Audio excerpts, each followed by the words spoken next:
Aisha's journey. Welcome to the Smart Learning channel. In this episode, you're invited to listen to a specially written story, Aisha's journey, a tale of courage, adaptation, and self-discovery in a foreign land. Get comfortable, close your eyes if you'd like, and let the words carry you away. Don't just listen to this audio story, work with it. Because this story is now your language partner. It was a crisp autumn morning, and Bucharest was wrapped in a thin mist. The leaves fell slowly from the trees, as if dancing in the silence of their own making. Ayşe stepped off the bus with measured strides. She carried 2 suitcases and a heart full of uncertainty.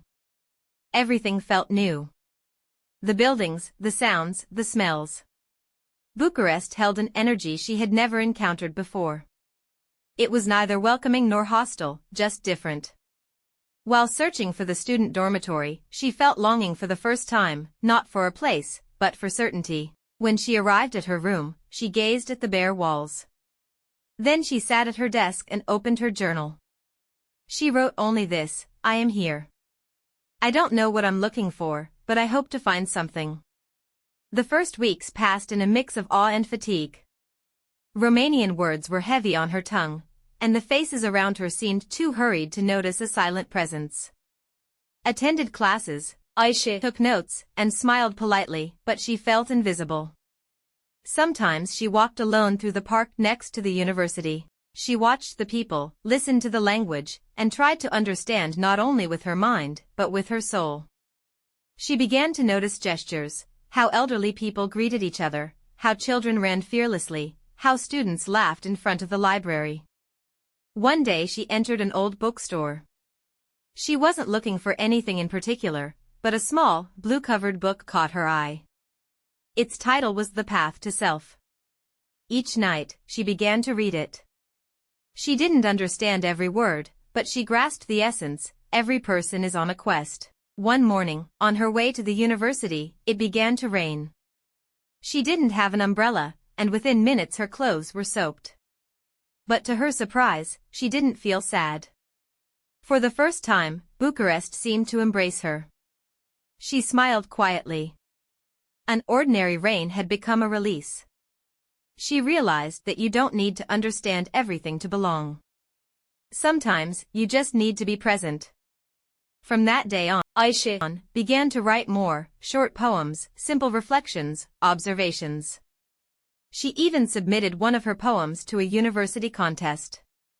She expected nothing. Yet 1 month later, she received an email. Her poem had been selected for publication. Spring arrived slowly, like a flower. Aisha was no longer the stranger who had arrived with 2 suitcases and a trembling heart. She now had a favorite corner in the library, a cafe where she was greeted with a smile, and a park where she went to clear her thoughts. One day, she gazed at her reflection in the tram window. She no longer saw a lost girl.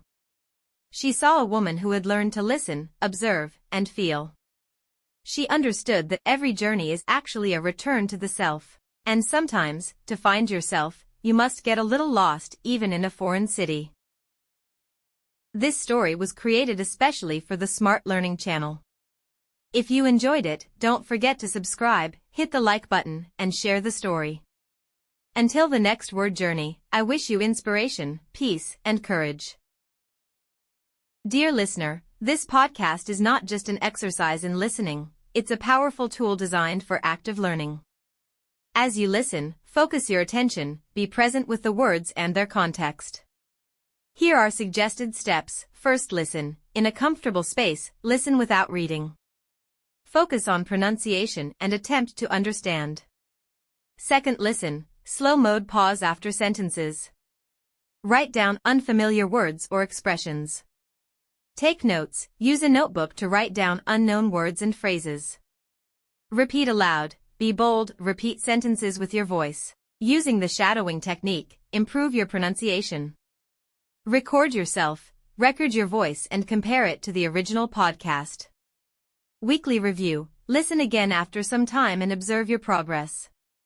This method is known as active listening and shadowing technique. Its scientific name, shadowing technique combined with retrieval practice. It boosts pronunciation, fluency, and comprehension by activating your auditory memory and making learning last. Remember, learning is a journey, and persistence and patience are your most trusted companions. I'm glad you're here and that we learn together.